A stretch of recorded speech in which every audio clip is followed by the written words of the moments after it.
네, 안녕하십니까. 손해상여사 45회 이제 모의시험반 1주차입니다.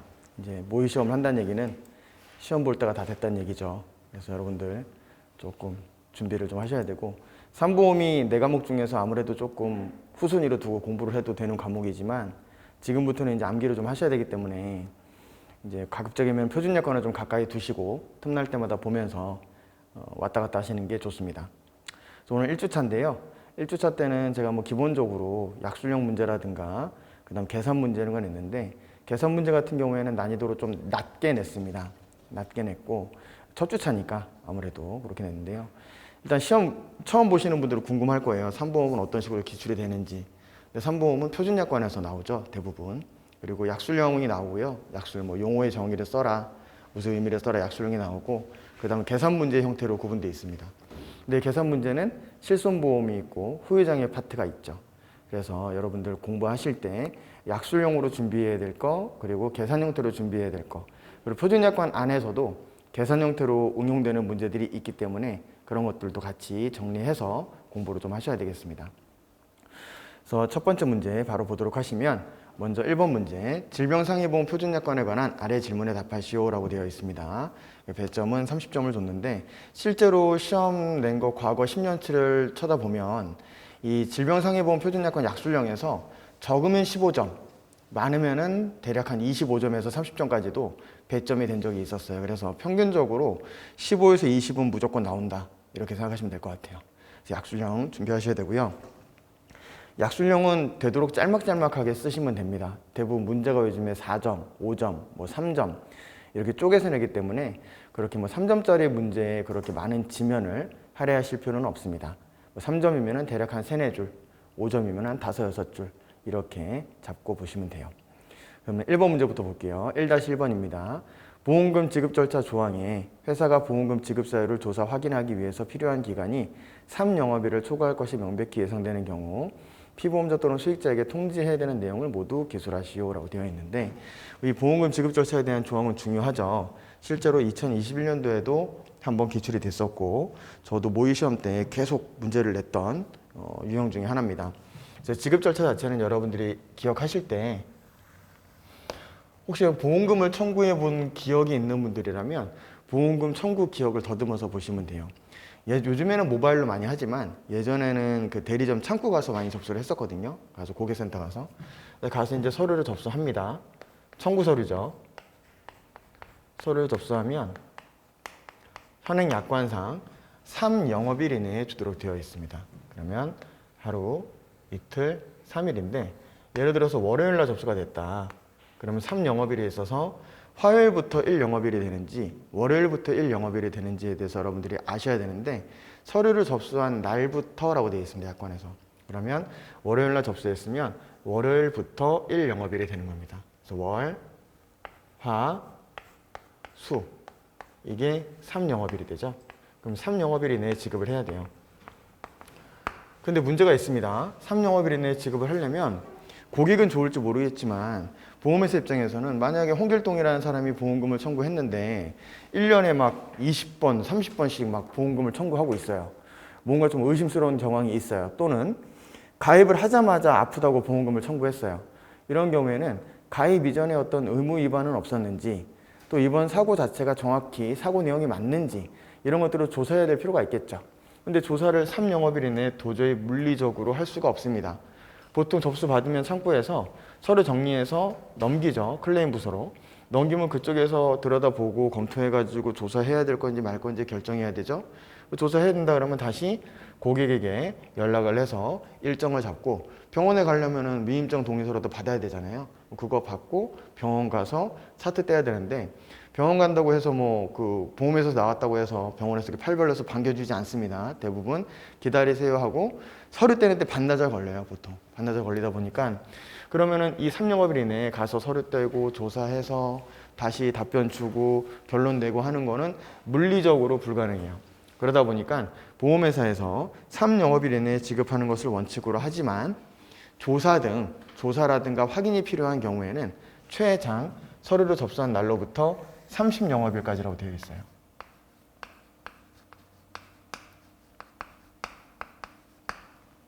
30영업일. 30일이 아닙니다.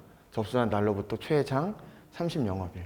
나중에 여러분들 그냥 쓱쓱 진행하면서 보다 보면 30영업일은 알겠는데 접수한 날부터인지 3영업일의 다음 날부터 30영업일인지 이런 것도 헷갈릴 수 있거든요. 그래서 계산점도 명확하게 서류 접수한 날로부터 30영업일 이내에 지급을 해야 된다. 자, 근데 30영업일 이내에 지급을 하고 싶어도 또 못하는 경우도 있을 수가 있어요. 예를 들어서 소송이 들어왔어요. 소송 들어가면 보통 6개월에서 1년. 저희도 이제 소송 업무를 수행해 보다 보니까 어떤 사건에 2년 걸린 것도 있어요. 2년. 1심 판결 나올 때까지. 그러면 이 30영업일 이내에 도저히 끝낼 수가 없겠죠. 또는 해외에서 사고가 발생했어요. 요즘 같은 시국에 해외 나가는 게 많이 어렵잖아요. 그러면 해외에서 발생한 사고로 조사해야 될 필요가 있겠다. 그 경우에는 30영업일 이내에 해결이 안 될 수도 있어요. 이런 경우를 약관에서 정해놨습니다. 즉 3영업일 이내에 지급하는 것을 원칙, 이때가 지급기일입니다. 지급기일.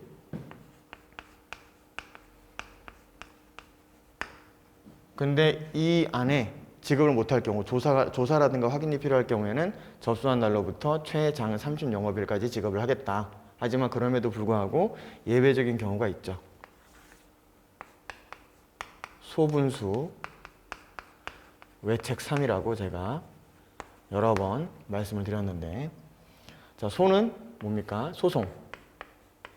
자, 소분수 외책 3이 앞글자를 따두고 여러분들이 공부를 하시는 게 좋아요. 앞글자 따고 보면은 나중에 이거 문장 완성시키는 거는 우리의 어휘력이 그렇게 좋지가 않기 때문에 많은 단어가 떠오르진 않습니다. 그래서 소는 소송, 부는 뭐겠습니까? 이거는 분쟁 조정. 수는요? 보험 사기라든가 이런 게 의심되면 수사할 수도 있겠죠? 수사. 또는 사망 사건인데 원인을 모를 경우에는 또 수사를 하게 됩니다. 수사하게 될 경우에는 시간이 좀 걸리죠. 왜는요? 아까 말씀드렸던 외국에서 사고가 발생한 경우. 책은요? 보험계약자, 피보험자 또는 수익자의 책임 있는 사유로 보험금 지급이 지연되는 경우. 예를 들어서 계약자를 피보험자 측을 만나가지고 피보험자에게 위임장 동의서를 받아서 피보험자가 치료받은 병원을 가봐야 되는데 피보험자가 연락이 안 돼요. 네. 만나자고 해놓고 안 나타났어요. 제가 옛날에 조사할 때 그런 적이 있었거든요. 지금도 기억하는데 겨울철에 부천역 맥도날드에서 만나기로 했었는데 제가 1시간 반을 기다렸어요. 연락이 두절되더라고요. 그리고 그다음 아예 전화를 안 받아버리더라고요. 그러니까 그런 경우에는 어떻게 조사할 수 있는 방법이 없죠. 이때는 30영업일의 예외사유입니다. 3은요. 보험금을 청구했는데 여기에 대해서 보험회사랑 의견이 달라요. 그러면 보험회사랑 피보험자 측에서 협의해가지고 제3의 병원의 제3의 의사에게 의견을 물어볼 수 있겠죠. 이게 암이 맞습니까? 아닙니까? 장애가 이만큼 남았는데 이만큼 남은 게 맞습니까? 아닙니까? 이런 것들을 물어보는 절차가 필요한데 대학병원의 교수님들이 매일 진료를 보는 게 아니죠. 그리고 가가지고 해달라고 해서 무조건 해줄 의무도 없습니다. 그래서 사실상 보험회사랑 소비자 측이랑 가가지고 좀 물어볼게요 하면 오라고 하는 의사들이 별로 없어요. 왜? 보험사 측에 유리한 얘기하면 환자가 멱살 잡아대고 환자한테 유리한 얘기하면 보험회사가 약간 꼬롬하게 쳐다보다가 진정서를 넣기도 하죠. 경찰서에. 그러다 보니까 안 엮이고 싶어요. 시간 오래 걸리는 경우 많아요. 그래서 이렇게 6가지 예외사유가 있을 경우에는 30영업일이 넘어가더라도 괜찮다라고 해서 예외사유를 정해줬다라고 말씀드렸고, 제가 이거 항상 말씀드리는 이유는 요거를 써라만 6개를 써라만 2번 나왔어요. 2번 나왔고요. 그럼 2번 나왔다고 해서 이제 안 중요한 게 아니라 시험의 트렌드가 바뀌었다 그랬죠. 요즘에는 나왔으니까 이제 그걸 제끼고 봐라. 그렇지 않아요. 흉복부장기만 하더라도 2년 연타로 나섰어요. 흉복부장기만. 그런 식으로 나왔다고 해서 안 나왔다고 생각하시면 안 되고 나왔기 때문에 이제는 더 중요하게 봐야 되는 그런 게 있습니다. 그럼 6가지에 대해서 여러분들이 내용을 알고 계셔야 되고, 여기에 따른 또 지연이자도 있죠. 지연이자도 일반적으로 보험금 지급이 지연됐을 경우 보장성 보험금에 대해서 뭐 입원보험금이라든가 장애보험금이라든가 사망보험금과 같은 보장을 해주는 보험금에 대해서 보험금 지급이 지연됐을 경우에는 귀책 사유가 누구에게 있느냐, 책임이 소비자 측에 있느냐 보험회사 측에 있느냐에 따라서 지연이자가 붙고 안 붙고의 문제가 있습니다. 그것도 여러분들이 아셔야 되는데, 만약에 지급이 지연됐을 때 보험회사의 귀책 사유, 즉 이 말은 즉슨 어떤 경우에 귀책 사유가 있느냐로 따지실 건 없고요. 소비자 측에 책임 있는 사유만 아니면 모두 적용이 되는 케이스다. 이렇게 보시면 되고, 보통 지급기일이 다음 날부터 30일까지 30일이 되는 날까지 그 다음에 지읒기일의 다음 날부터 31일 차부터 60일까지 61일 차부터 90일까지 91일 차 이후 이렇게 구분이 되어 있죠. 표준약관에서. 그래서 지연되는 이자에 대해서는 계약대출이율을 적용한다고 되어 있습니다. 계대라고 하죠. 계약대출이율. 여기도 계약대출이율. 여기도 계대, 여기도 계대. 근데 31일 이후부터는 더 늦어졌으니까 가산이율이 붙어요. 4%, 6%, 8%. 이게 가산이율입니다. 그리고 이걸 모두 합쳐서 우리는 지연이자라고 해요. 이 용어의 개념을 여러분들이 명확하게 아셔야 돼요. 지급기일의 다음 날이 서류 접수한 날로부터 3영업일인지 30영업일인지를 알아야 이 다음 날부터 계산할 건지 이 다음 날부터 계산할 건지를 알 수 있잖아요. 그래서 용어는 여러분들이 정확하게 알고 계셔야 되는데 제가 말씀드렸다시피 지급기일은 접수한 날로부터 3영업일이 원칙인 지급기일입니다. 원칙인 지급기일. 그러면 지급기일의 다음 날이면 월, 화, 수 영업일이니까 이 중에 휴일이 없다는 전제하에 공휴일이 없다는 전제하에 월, 화, 수까지는 지급해야 되는데 지급이 안 됐으면 이자가 수요일의 다음 날이 목요일부터 붙기 시작하는 거죠. 그래서 목요일부터 계산해서 30일 이내면은 계약대출일만 그 이자로 붙고 30일에서 60일, 60일, 90일에 따라서 이렇게 차등 적용된다. 그리고 여기서 반드시 답안을 쓰게 된다면 여러분들이 빠뜨리면 안 되는 게 연단위 복리죠. 넘어간 거 같네요. 그러니까 이거를 연단위 복리로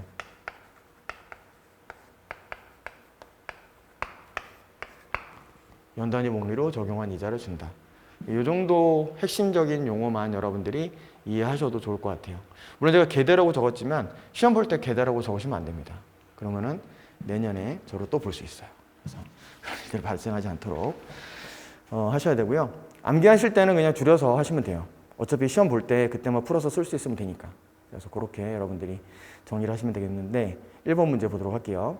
지금 1번 문제는 보험금 지급 절차 조항에 따라서 제가 설명을 드렸잖아요. 여기서 물어보는 건 뭐냐면 3영업일이 초과할 게 명백히 예상될 경우에는 보험회사가 아무 말도 없이 그냥 3영업일 초과돼가지고 연락이 없어 전화해봤더니 야 최장 30영업일이니까 기다려 이렇게 얘기할 수는 없잖아요.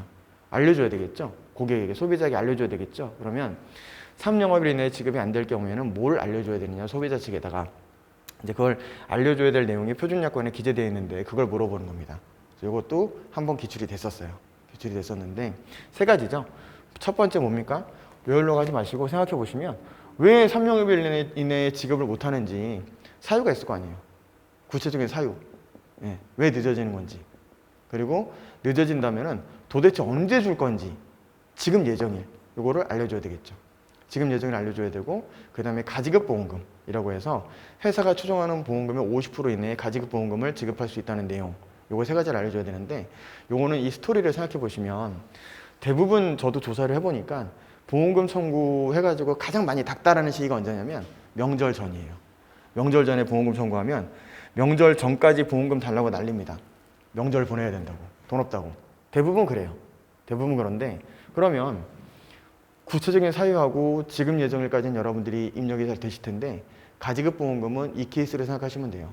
명절 전에 돈 필요해 죽겠는데 난리치거든요. 왜 빨리 안 주냐? 빨리 안 주냐? 그러면은 보험회사 입장에서는 그러면 정 급하면 월급도 가불하듯이 보험금도 가지급 형식이 있어요. 가지급 형식에 따라서 가지급 보험금을 주는데 회사가 추정하는 보험금의 50% 주겠다는 겁니다. 소비자가 100만 원 청구했다고 해서 100만 원을 50% 주는 게 아니라 100만 원 청구했을 때 보험회사가 보고 80만 원 정도 나갈 것 같다 그러면은 80만 원의 50%인 40만 원을 지급하겠다는 거죠. 그렇게 해서 급한 분은 좀 꺼라 이런 취지로 있다. 이렇게 여러분들이 이해를 하고 암기를 하시면 되겠습니다. 그래서 세 가지 꼭 알아두셔야 되겠습니다. 두 번째, 표준약관상 보험계약 대출이율이 적용되는 경우를 모두 쓰시오라고 되어 있는데 이거는 표준약관에 몇 조에 이렇게 나와 있진 않아요. 나와 있진 않고 표준약관에 있는 보험계약 대출이율이 적용되는 경우를 모두 취합한 거예요. 이거는 어떻게 보면은 표준약관의 단순 약술이 아니라 표준약관의 응용약술이죠. 근데 이런 응용약술 형태의 문제가 앞으로 점점 많아질 것 같아요. 왜냐하면 표준약관이 다행히 개정이 되면 개정된 것도 내면 되고 해서 문제 낼 게 많겠지만 이 45조 내에서 계속 했던 것만 할 수는 없잖아요. 하다 보니까 이제 취합해가지고 응용하는 형태로 되기도 합니다. 그래서 그 보험계약 대출율이 적용되는 경우로 모두 쓰시오라고 되어 있는데 이거는 그냥 이렇게 이해하시면 될 것 같아요.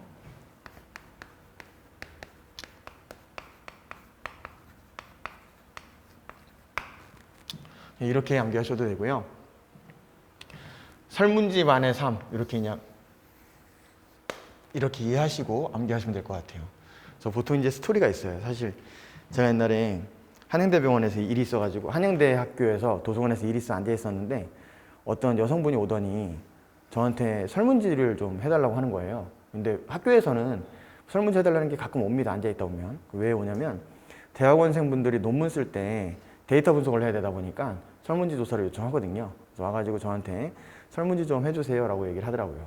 그래서 그때 생각이 나서 만들어 봤는데 설문지만 해주 3 또는 설문지만 해 3 설문지만 해주 3 그래서 제가 솔직히 너무 아름다우셔서 커피라도 한 잔 먹자고 얘기를 하고 싶었어요. 그때 이제 둘째가 뱃속에 있을 때라서 얘기는 안 했죠. 하지만 둘째만 아니었어도 한번 얘기해 보는 거였다라고 생각하면은 쓰레기처럼 보이겠죠. 쓰레기는 아니고 어쨌든 그때 여성분이 단호하게 설문지만 해주 3 이렇게 얘기할 수도 있겠죠. 거절의 의미로. 그래서 그냥 설문지만 해주 3 설문지만의 3 근데 여기서 이렇게 암기하시고요. 쓸 때는 이것만 빼면 돼요. 니은만 하나. 원래 설무지거든요. 설무지. 설무지만의 3 그럼 요거 한번 볼까요? 설.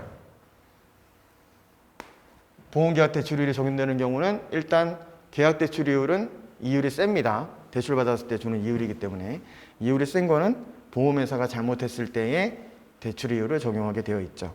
그러면 첫 번째 설은 뭘까요? 설명 의무 위반했을 때. 설명 의무 위반하면 보험회사가 보험 가입하면은 상품을 설명해 줘야 되는데 그 설명 의무를 위반했을 경우에는 거기에 따른 페널티를 먹게 되는 거죠. 그럼 설명 의무 위반했을 때는 보험 계약자는 계약을 취소할 수 있고 취소하면 보험료를 돌려줘야 되는데 보험료를 받은 기간 동안에는 계약 대출이율을 적용하도록 되어 있어요. 그래서 설입니다. 무는요. 무효가 됐을 경우에도 보험료를 다 돌려주게 되어 있죠. 근데 보험료를 돌려주는 무효가 된 원인이 보험회사가 잘못했다면 계약 대출이율을 적용하는 게 맞는 거죠. 잘못했으니까. 그래서 보험회사의 귀책 사유로 인해서 계약이 무효가 됐을 때 보험료를 받은 날의 다음 날부터 반환일까지의 기간에 대해서는 보험계약 대출이율을 적용하게 되어 있습니다. 지는요. 이거는 보험금 지급 기일 3영업일인데 늦어졌을 경우에 계약 대출이율을 적용한다 그랬죠.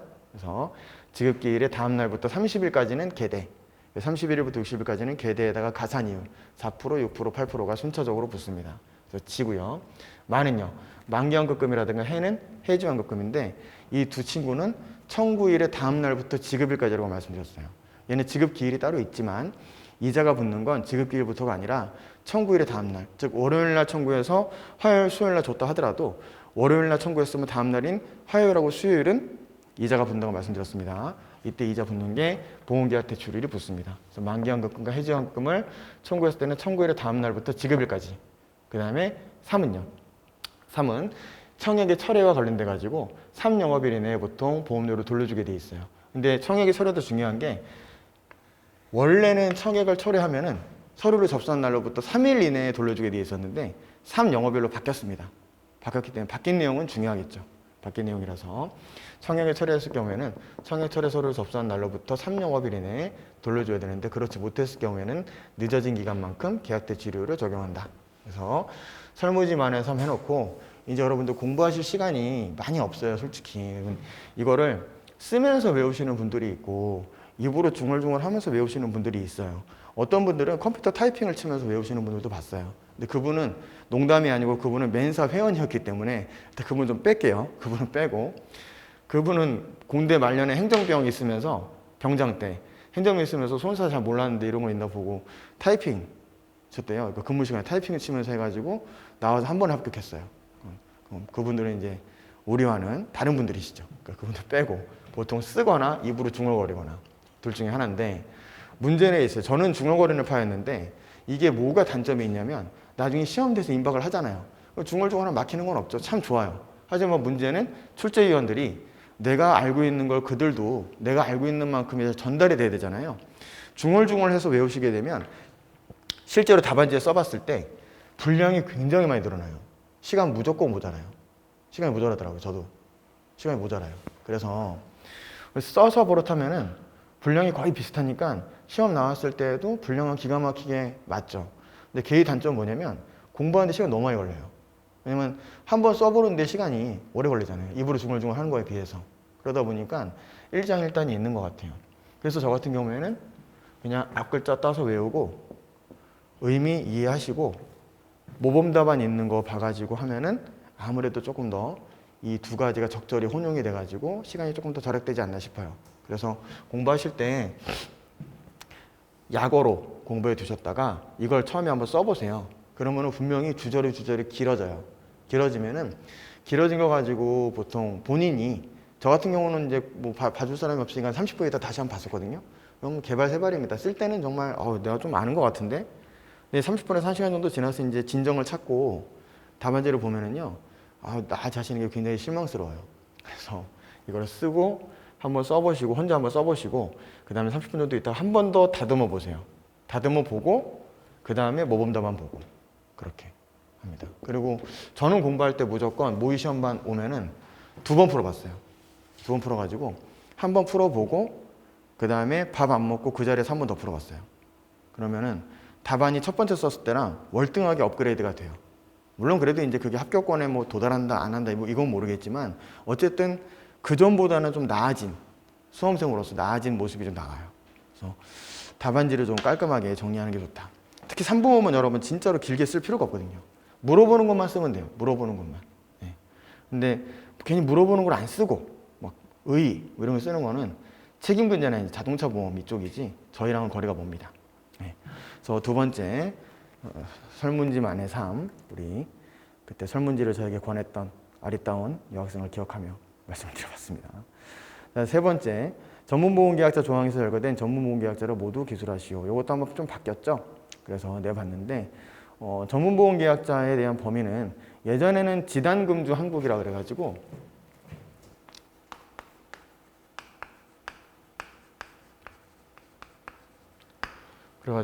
그 지방자치단체라든가 단체보험계약자, 그다음에 이거 주권상장법인, 금융기관, 한국은행, 국가 이렇게 돼 있었죠. 근데 지금 이게 지단이 지전으로 바뀌었어요. 그래서 단체보험계약자가 아니라 이제는 전문금융소비자 이렇게 바뀌었어요. 지정금주한국. 옛날에 지단금주한국일 때는 제가 축구선수 지단을 예를 들어가지고 지단이 한국 들어와서 금주했다 이렇게 얘기했었는데 지금은 지전으로 바뀌었어요. 그래서 지전은 아무리 고민을 해도 제가 뭐라고 해야 될지 모르겠어요. 지저스 크라스트 이것도 좀 아닌 것 같고 어쨌든 지정금주 한국 이렇게 여러분들이 외우시면 되겠습니다.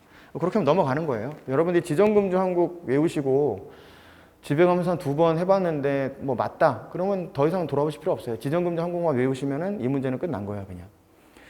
그 다음에 네 번째, 표준약관상 보험자의 책임이 개시되는 시점 4가지 쓰시고 이거 굉장히 중요하다고 보는 문제인데요. 보험회사가 이제 보장 책임과 관련돼서 보험금을 줄 거냐 말 거냐는 대단히 중요한 문제죠. 책임 개시 시점에 따라서 주고 안 주고가 달라지다 보니까 표준약관에 기재되어 있는 4가지 문제 굉장히 중요합니다. 그래서 이것도 제가 외우지 마시고 이렇게 생각을 해보시라고 그랬죠. 계약법을 공부하셨을 테니까 보통 보험자의 책임은 보험계약의 어떤 성립, 보험계약 효력 발생 시점은 청약과 승낙이죠. 이거는 계약이 성립되는 거죠. 근데 보험자의 책임은 보험료를 받아야지만 이 책임이 개시가 되잖아요. 그럼 보험료를 받는 시점은 이렇게 될 수 있겠죠. 청약과 승낙을 하고 나서 1회 보험료를 받을 수도 있고 그 다음에 청약과 1회 보험료를 받고 승낙을 할 수도 있고 자동이체, 신용카드 납입 이게 4가지예요. 끝입니다. 자 그러면 청약과 승낙을 하고 1회 보험료 받았을 때는 보험자의 책임 언제부터 개시가 됩니까? 1회 보험료 받았을 때부터. 청약과 함께 1회 보험료를 받고 승낙을 했을 경우 언제부터 개시가 됩니까? 1회 보험료를 받았을 때부터. 다만 이거는 그 승낙 전 사고가 발생했을 경우에는 그 청약을 거절할 사유가 없는 한 보상을 해준다고 되어 있으니까 그 내용만 여러분들이 추가시키면 되는 거예요. 그래서 청약 승낙 1회, 청약 1회 승낙 이거는 뭐 솔직히 구조성으로 봤을 때 여러분들이 접근하기가 어렵진 않으실 겁니다. 이렇게 쓰시고 정리하면 돼요. 이거 풀어 쓰면 되는 거예요. 풀어 쓰면 되는 거고 자동이체하고 신용카드는 보통 보험료를 현금으로 내는 경우는 많이 없잖아요. 신용카드로 납입하는, 근데 신용카드도 납입을 받아주는 회사가 있고 그렇지 않은 회사가 있어요. 그래서 뭐 무조건 되는 건 아닌데, 신용카드 또는 대부분 자동이체 하시죠? 그러면 자동이체 했을 때는 언제부터 책임이 개시될 거냐, 신용카드로 납입했을 때는 언제부터 책임이 개시될 거냐, 이 문제거든요. 신용카드 하게 되면 그날 긁었다고 해서 그날 바로 결제가 되는 건 아니잖아요. 결제는 또 다르니까. 그러다 보니까 자동이체나 신용카드와 관련돼서는 이와 필요한 정보를 넘겼을 때에 납입을 한 걸로 보죠. 그럼 그때부터 책임이 개시가 되는 거죠. 신용카드 같은 경우에는 보통 며칠 날 하실 거예요. 뭐 25일 할게요. 카드 번호 주고 이렇게 하면은 그 정보를 넘겼을 때에 보험료를 납입한 것으로 보는 것이고, 자동이체도 마찬가지죠. 계좌 정보라든가 자동이체에 필요한 정보를 줬을 때에 보험료를 납입한 걸로 보게 됩니다. 그때부터 책임이 개시가 되죠. 다만 자동이체 하려고 했더니 잔고가 없어요. 그러면 그때는 보험료를 납입하지 않은 것으로 본다라는 거죠. 그래서 그 내용입니다. 이렇게만 정리하고 넘어갈게요. 그래서 암기할 분량이 많아 보이지만 이거를 여러분들이 좀 압축해가지고 정리하면, 좀 압축해 정리해두면은 쓰기는 좋아요. 근데 또 그것도 있네요. 저 시험 옛날에 봤을 때 이게 한 100번을 봐도 시험 막상 들어가면 그 중에 한 80개 정도 기억이 나는 수준이죠. 당황하니까. 그래서 암기도 머리에 좀 인이 박힐 정도로 약어면 약어 이렇게 좀 정리를 하셔야 된다. 자, 그다음에 5번입니다. 상해보험 계약을 체결한 후 피보험자에게 변경 사항이 발생한 경우 계약자 또는 피보험자는 보험회사에 지체 없이 통지해야 되는데, 표준약관에서 기재하고 있는 변경 사항을 쓰시오. 2020년에요. 계약 전 알릴 의무와 관련돼서 해지권 행사 제한 사유가 쓰라는 게 2번 나왔었어요. 이게 2020년 나왔었고 그 전에도 한번 나왔었고. 그래서 굉장히 원시적인 내용이고 대부분 이게 나오겠어? 라고 이제 생각을 했던 부분이었죠. 너무 기본적인 내용이라고 생각했기 때문에. 근데 나왔다는 거는 뭐다? 계약 전 알릴 의무가 나왔는데 상해보험 계약 후 알릴 의무가 못 나올 리는 없겠죠. 그래서 이것도 중요한 내용입니다. 그래서 첫 번째 보시면 이 분량을 보면 되게 길어 보이잖아요. 근데 이거를 처음부터 붙잡고 여러분들이 암기하려고 하지 마시고 천천히 보시면 돼요. 2번하고 3번은 말만 길지 그냥 운전 목적이랑 운전 여부가 핵심이거든요. 운전 목적이 변경됐냐? 운전 여부가 변경됐냐? 운전 목적은 뭡니까? 승용차였는데 영업용 됐느냐? 자가용인데 영업용 됐느냐? 영업용에서 자가용이 됐느냐? 그다음 운전 여부는 비운전자였는데 운전자가 됐느냐? 운전자였는데 비운전자가 됐느냐? 이걸 얘기하는 거예요. 그래서 운전 목적이라든가 운전 여부 이 키워드만 보시면 돼요. 목적이랑 운전 여부. 그 다음에 이제 이건데 이것도 직업 또는 직무가 변경되면 알리게 돼 있잖아요. 근데 직업 또는 직무가 변경된 게 어떠한 경우냐. 기본 수업 때 말씀드렸지만은 여러분들 대학생들이 사회생활을 하는 사이클을 따라가시면 됩니다. 대학교 때 꿈은 뭐죠? 취업하는 거. 그죠? 취업. 그럼 이거 알리라는 거예요. 취업하면 알려야 되고. 제가 직업을 찾았어요. 그 직업 회사를 다니다 보면 뭘 느끼죠? 이 일이 나한테 안 맞는구나. 그래서 다른 일을 찾아보든가 아니면 다른 부서로 옮기게 되는 경우도 있죠. 그래서 직업 또는 직무를 변경하게 됩니다.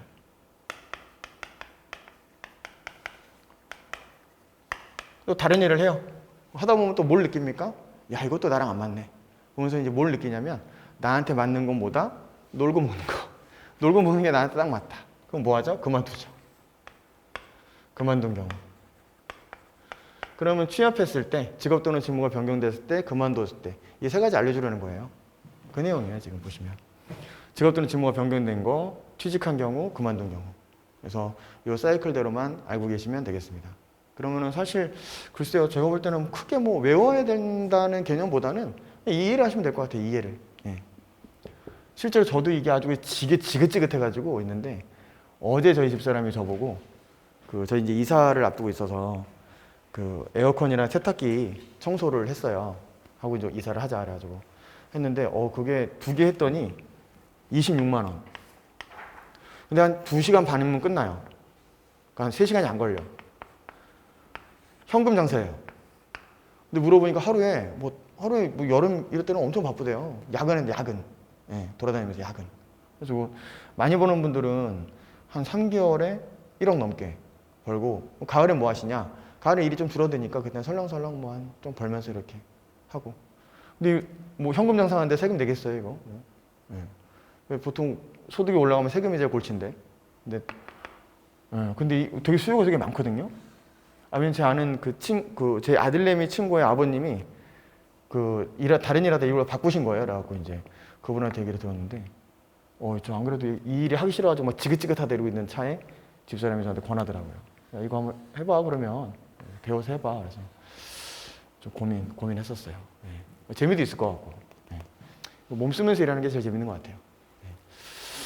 어쨌든 이거 얘기하면 안 되는데 블루오션이라서 저만 알고 있어야 되는데 청소라서 이게 힘들 것도 없잖아요 사실. 에어컨 설치는 실내에 들고 저도 에어컨 설치하는 데서 일을 해봤었는데 그거 진짜 힘들거든요. 근데 청소는 가서 이제 분해해가지고 닦으면 되는 거예요. 기계에 있어요 기계. 그리고 제가 하든가 집사람을 시키든가 둘 중에 하나 제가 할 거예요 진짜 이거는.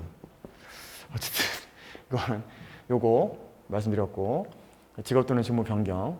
그 다음에 이건 이제 운전 목적이라는 운전 여부 여기까지는 뭐 어려우실 거 없고 이게 좀 되게 길어 보이잖아요. 길어 보이는데 이것도 사실 제가 밑에 좀 정리를 해놨거든요. 보시면 화살표 해놓고 자 개인용 이동장치를 포함한 이륜차 또는 원동기 장치 자전거를 직업 직무 또는 동호회 활동과 출퇴근 용도로 주행을 사용하는 경우로 통제해야 된다.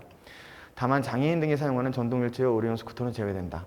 이렇게 정리해놨는데 이런 거예요. 말 그대로 이륜차 또는 원동기 장치 자전거를 계속적으로 사용하게 됐을 경우에 통제해야 됩니다. 그 정도는 여러분들이 알고 계시잖아요.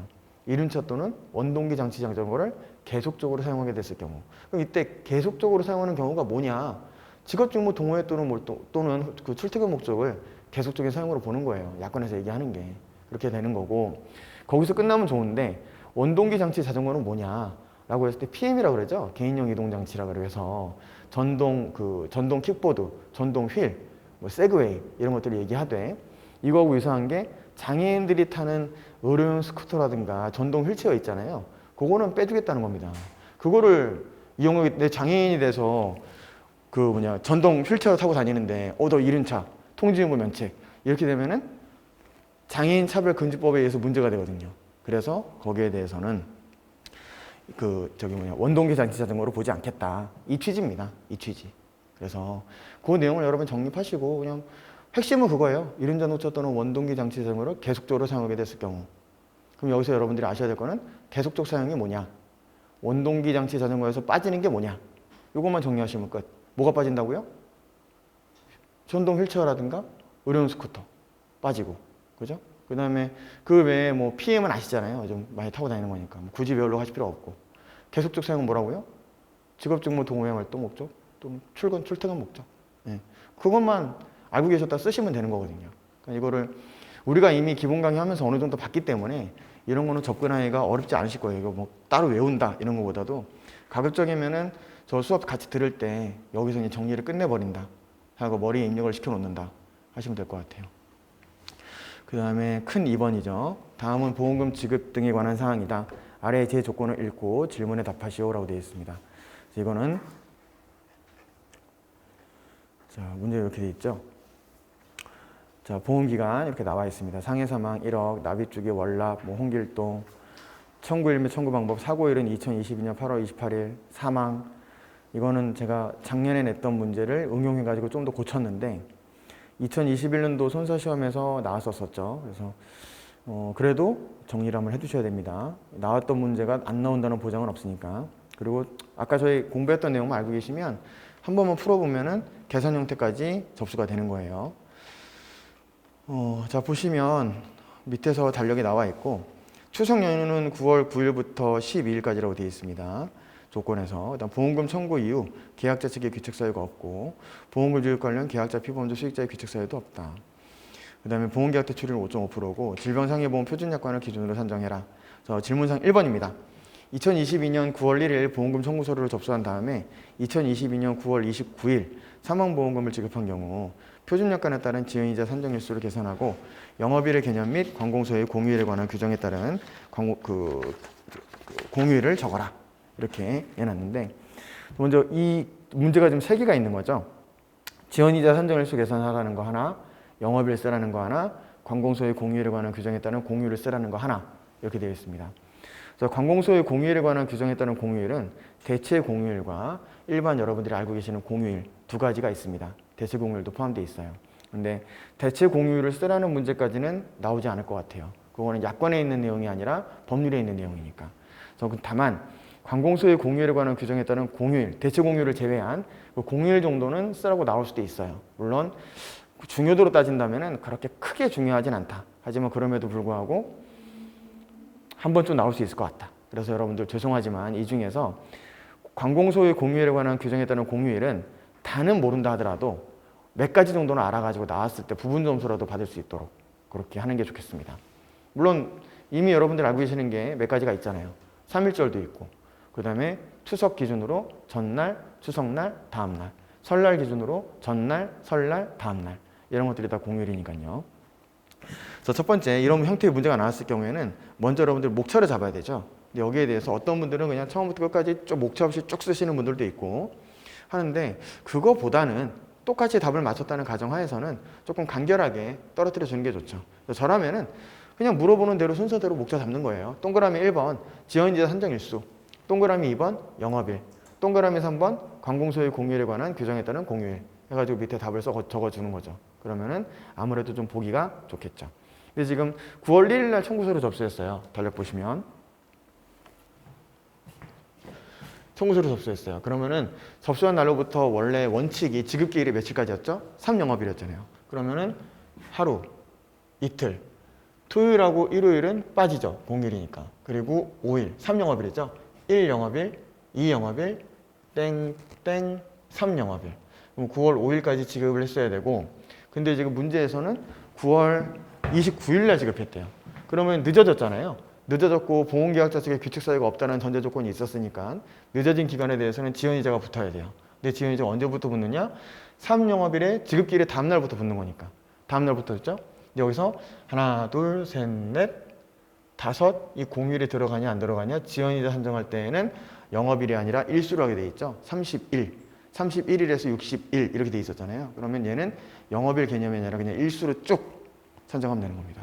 그러면 다음 날인 하나, 둘, 셋, 넷, 다섯, 그리고 그쪽 이렇게 세면 되겠죠. 그래서 29일 날 지급했다고 하니까. 그럼 여기 29일까지 포함한 날짜를 적으셔야 돼요. 그래서 29일까지 포함하게 되면 총 24일이 됩니다. 24일. 네. 9월 6일부터 9월 29일까지 빼면은 23일인데 그날이 빠진 거니까 그날 포함시키면 24일이죠. 그래서 24일간 지연이자가 붙게 된다. 근데 지연이자는 보험계약 대출이율이 붙죠. 왜? 30일 이내니까. 31일부터는 가산이율이 붙잖아요. 근데 30일 이내니까 계약대출이율인 5.5%가 붙는다. 근데 계약대출이율 5.5%가 붙는다 이렇게 쓰면은 약간 부족한 답안이고요. 보험계약대출을 5.5%를 연단위 복리로 적용한다. 그거를 적어주는 게 다만 0점 몇 점이라도 차이가 날 수밖에 없는 답안입니다. 더 정확한 거니까. 자, 그렇게 해서 여러분들이 답안지를 정리하시면 되겠습니다. 두 번째 영업일의 개념인데요. 영업일은 회사가 정상적으로 영업하는 날을 의미하죠. 영업하는 날을 의미하고 토요일이라든가 관공서의 공휴일에 관한 규정에 따른 공휴일 그리고 근로자의 날을 제외한다. 그래서 정상적으로 영업하는 날에서 토요일, 관공서의 공휴일에 관한 규정에 따른 공휴일, 근로자의 날 이거 뺀 거 나머지가 영업일이다. 그래서 이것만 핵심 키워드로 기억을 해두시면 되겠습니다. 그 다음에 관공서의 공휴일에 따른 규정에 따른 공휴일은 언제가 있느냐 말씀드렸지만은 이렇게 정리해 드릴게요.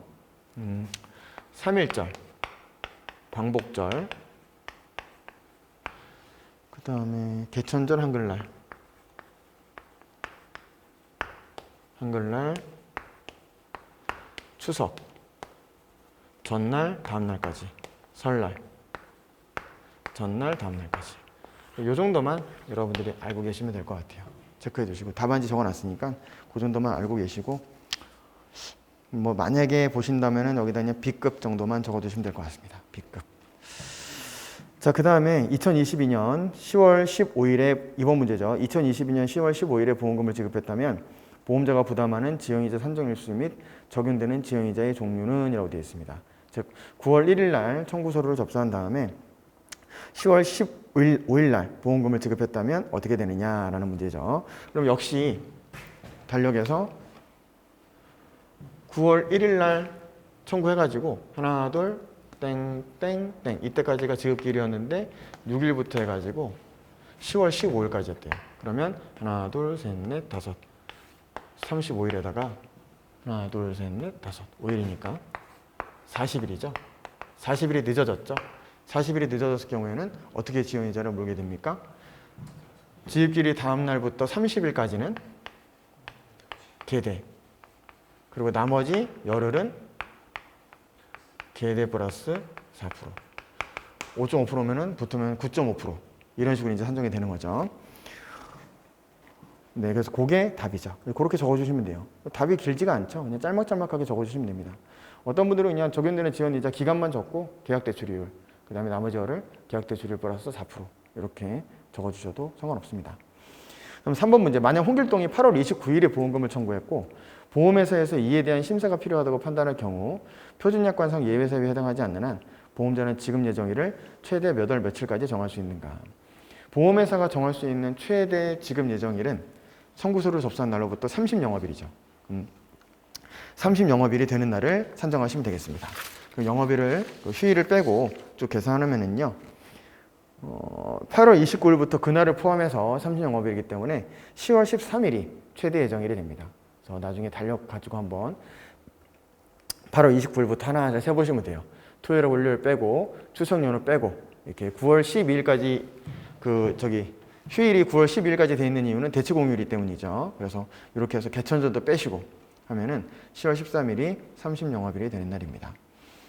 그 다음에 4번. 홍길동이 9월 1일 청구한 보험금이 해외에서 발생한 사고인 경우 보험회사가 10월 15일 보험금을 지급했다면 보험회사가 부담해야 될 지연 이자율 및 적용기간을 약속하시오라고 되어 있습니다.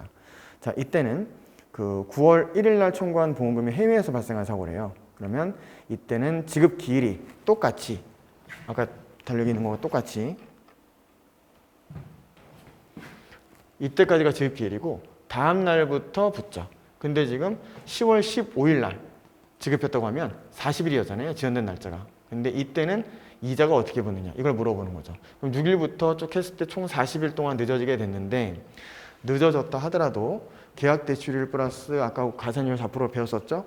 근데 여기서는 똑같이 적게 되면 곤란하죠. 왜? 예외 사유가 있죠.